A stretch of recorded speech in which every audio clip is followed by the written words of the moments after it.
What is poppin' YouTube? Bringing you the 12 must-have wide receivers for 2024 fantasy football. Yes, I know we're in the playoffs, and I know the fantasy football season is over, but let's be clear, it's already begun for 2024 and for us to reclaim championships or go back-to-back. Starting off with my wide receiver one for 2024 is going to be Justin Jefferson for the Minnesota Vikings. I hear you. It was a down year for Justin Jefferson. Now, the real reason it was a down year for Justin Jefferson was because he got hurt. Still finished as the wide receiver 5 on a points per game basis this season with 20.2, 100 targets in 10 games. He was averaging 10 targets a game. But if we look at how he did in his games that he did play, we're talking started off the season super hot with 24 fantasy points, 24, 27 fantasy points, 26 fantasy points. He was an absolute league winner until he got hurt in week 5, and then he didn't play until week 14. So for us, really, we can look at Justin Jefferson and say last season was kind of just a flop for him.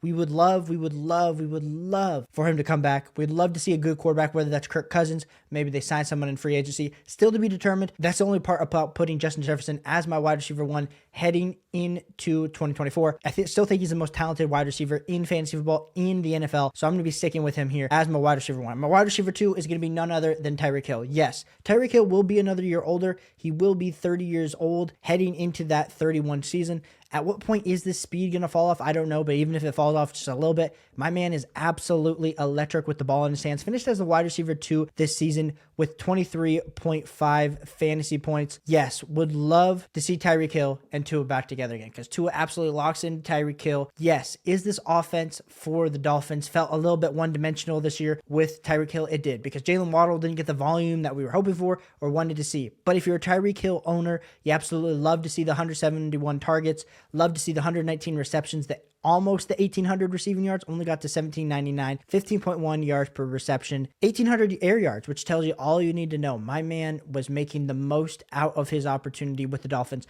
So we got Tyreek Hill as our wide receiver 2. This might be a little bit different than a lot of people had it this season, but I do like Tyreek Hill heading into 2024 to still keep it up. I mean, where else are you going to put him? You might even argue that he should be the overall wide receiver 1. My wide receiver 3, and this might get some cheers, might make you a little bit upset from the crowd, is going to be Ja'Marr Chase. Yes. Could I have put someone else here? I very much so could. Ja'Marr Chase ended up playing without the season without Joe Burrow in quite a bit of the games. And we look at his overall game log. He still played in 17 games. I know he was hurt, but he still went out there and played hurt for you. 145 targets, 100 receptions, 12.2 yards per reception, 7 total touchdowns, finished 16.4 fantasy points per game, wide receiver 11. You might be saying to me, Caleb, there's another wide receiver that I probably would be taking over Ja'Marr Chase. And I hear you, and we'll be talking about that guy in a second. But Ja'Marr Chase, like I said, did not play with Joe Burrow the full season. And like Joe Burrow, pretty much from the jump was not himself from weeks 1 to week 5. I mean, we're talking about the absolute struggle bus. By the time Joe Burrow started to turn it on, my man ended up getting injured. So I still like Ja'Marr Chase. I still like his snap share. I still like everything that could be potentially happening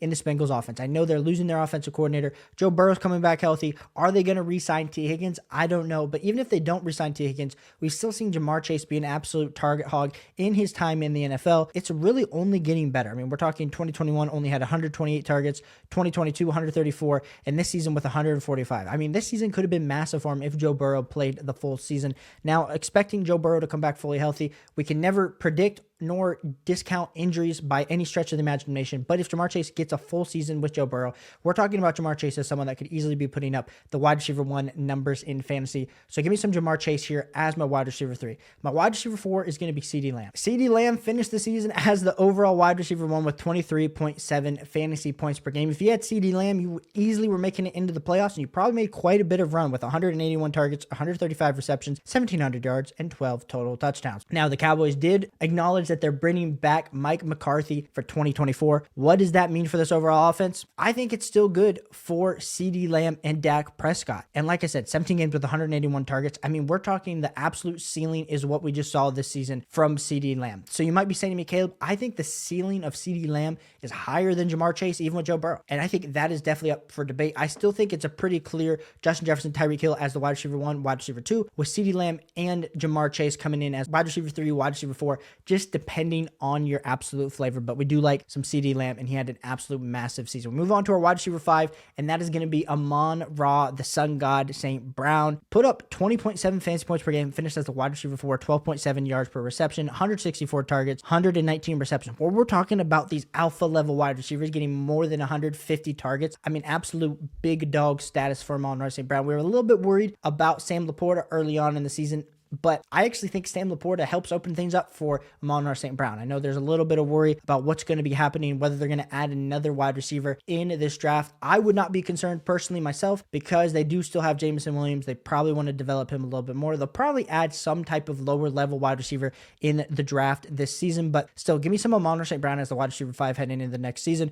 We'll see how far the Lions end up making it in the playoffs, but we do like the Sun God here as the wide receiver 5. Wide receiver 6 is going to be Puka Nacua. Mr. I came out of nowhere, waiver wire darling, finished as a wide receiver 6 in points per game with 17.6 with 159 targets, 105 receptions. Cooper Kupp, we loved you. You did us great for quite a long time, but Puka Nacua has absolutely eaten and lunched as the alpha level wide receiver. And we saw this man play hurt. We saw this man give it his all. He was number 7 in the NFL in targets, wide receiver 11 in target share, and wide receiver 6 in target rate. Like we always talk with Matthew Stafford, when he has an alpha level wide receiver, he targets him, he locks on, and Puka Nacua definitely let him know, let him produce. Let Puka Nacua, my man, anytime Puka scored, my wife would die because I'd be like, Puka, Puka, Puka, Puka, Puka. That is exactly what Puka Nacua is. I have him here as my wide receiver 6. My wide receiver 7 is going to be A.J. Brown.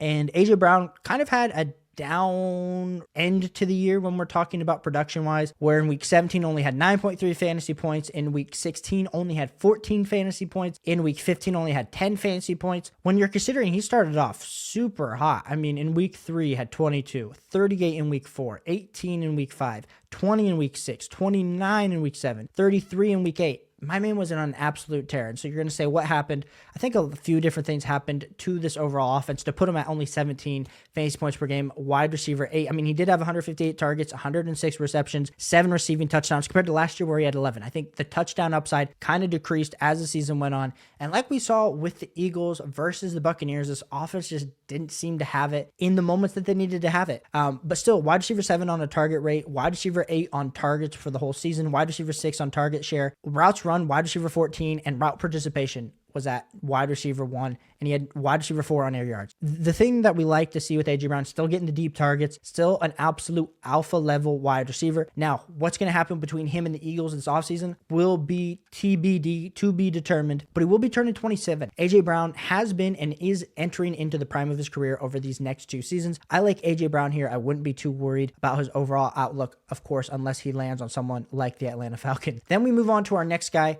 and it's going to be Garrett Wilson. And Garrett Wilson was someone that we talked about as wide receiver 1 overall upside this season. And then what does Aaron Rodgers do? He goes out and gets hurt. But when you look at the metrics of Garrett Wilson from his rookie season to his sophomore season, we see that he went up from targets. So in 2022, he had 147 targets. This season, he had 168 with 95 receptions, 11 yards per reception, and 3 total receiving touchdowns. Put him at 12.5 fantasy points per game. Last season, he was at 12.7. So he went down just slightly by 0.2. But think about who was throwing him the ball. Literally nothing better than what he had last season, and he had a higher target share. When we're looking at his overall opportunity, he was the wide receiver 4 in targets, which targets are earned, not given, and Garrett Wilson for sure earns those. Wide receiver 7 on a target share, wide receiver 6 on a snap share, wide receiver 1 on routes run, wide receiver 1 on route participation. And we look at his red zone targets, he was actually wide receiver 9, even though he didn't have a high rate of scoring those touchdowns. He also was wide receiver 10 with deep targets, wide receiver 10 on air yards. But if we really look at his unrealized air yards, we're talking about a guy that had almost 1,000 unrealized air yards with 992 unrealized air yards, which essentially means that the quarterbacks are super inaccurate for the Jets. So I absolutely love Garrett Wilson. I think you can make the debate that Garrett Wilson with a full season with Aaron Rodgers, projecting that he's healthy, and even back somewhat to even what normal could be for an older Aaron Rodgers, should be going ahead of A.J. Brown. You could probably even put him in the conversation with Puka, but people aren't going to want to talk about that because Garrett Wilson has had 2 down years, let down in fantasy football. I still like some Garrett Wilson, and I have him here in the ranking. At my wide receiver 9, we have Chris Olave. We could have gone a bunch of different ways, and Chris Olave and Garrett Wilson honestly have had the same type of problems where there's been just inefficient quarterback play causing them to not be the type of wide receivers that we want them to be. But wide receiver 19 on a fantasy points per game basis is what Chris Olave was his last season with 14.5, 16 games, 138 138 targets with 87 receptions. We look at Chris Olave as he's heading into 2024 fantasy football, age 24 for my man Chris Olave. But when we look at him, wide receiver 12 on targets with 138. We continue to just look down the metrics, and he was wide receiver 4 on deep targets. So this man is absolutely going deep all the time. Wide receiver 6 in air yards, wide receiver 12 in air yard share. What would happen if he was able to get some of these unrealized air yards? We're talking about almost 1,000 unrealized air yards for Chris Olave. Same thing with Garrett Wilson. So that's why I have these guys back to back, because I think if we could get just some slightly better quarterback play, we thought Derek Carr was going to do that this season. That didn't happen. Honestly, Jameis Winston was better for Chris Olave when Jameis Winston was in there. So give me some Chris Olave here as my wide receiver 9. My wide receiver 10 is going to be DJ Moore. Now, is it going to be Justin Fields? Is it going to be Caleb Williams as the next quarterback for the Bears? Only time will tell. But with the best quarterback that was Justin Fields that DJ Moore has ever played with, 16.9 fantasy points per game, wide receiver 9 is what he put up this last season with 136 targets, 96 receptions, 1,300 receiving yards. You know, all offseason, all I heard was DJ Moore, there's no way that he gets more than 120 targets. And even if he gets somewhere around 130 with what she's projected, there's no way that he finishes as a top 12 wide receiver based on the metrics that he's put up the previous seasons in Carolina. Because like we said, 15.4 fantasy points per game is the highest that he ever put up, wide receiver 14 back in 2019. Now, with the 136 targets, this was not like 2021 where he put up 162 targets, but he was way more efficient with 96 receptions, 1,300 yards, 8 total receiving touchdowns. That connection that we saw on Twitter between Justin Fields and DJ Moore played itself into the 2023 season. Now going into 2024, I don't care. It's going to be Justin Fields. It's going to be Caleb Williams. There's going to be quarterback play. And I still think DJ Moore is a top 12 wide receiver. And I still think that upside is there for even if somehow he was able to figure out how to get into the 140 range for targets. We're talking about this utmost efficiency. We're talking about more receiving touchdowns. I like some DJ Moore. Feels like this next season will be a Stephon Diggs season where he's turning 27 years old. We like to see it here for DJ Moore. Moving on to my wide receiver 11 will be Davante Adams. Now, it's kind of hard to project Davante Adams into 2024 because is he going to be with the Raiders? I mean, he's got the contract, but he was unhappy. I feel like he's 31 years old. He's getting to that age apex where once a wide receiver hits pretty much past age 30, we don't know what to expect about him. But the thing is, Mr. Davante Adams did not fall off a single bit this year with 175 targets, 103 receptions, 1,100 receiving yards, 8 receiving touchdowns, 15.6 fantasy points per game, put him as the wide receiver 15. Now, Aiden McConnell is not no starting quarterback in the NFL. I mean, I know he did. He played fine. Cool. But honestly, they had a bottom tier quarterback and Davante Adams still produced top wide receiver 2 fantasy points per game number. I mean, if I think he was on a good quarterbacks team, we're talking about Davante Adams this season as a wide receiver 10, wide receiver 8. Now, going into next season, it's hard to project, but even still, if somewhere he gets back to that 17, 18 fantasy points per game, we're talking about Davante Adams, like I said, in that wide receiver 9 to wide receiver 12 range, which is why I have Davante Adams ranked right here in the rankings as wide receiver 11. At wide receiver 12, we're ending it off with Brandon Aiyuk. And Brandon Aiyuk had himself quite the breakout this season, wide receiver 16 on a fantasy points per game basis with 15.6, 7 receiving touchdowns, 17.9 yards per reception,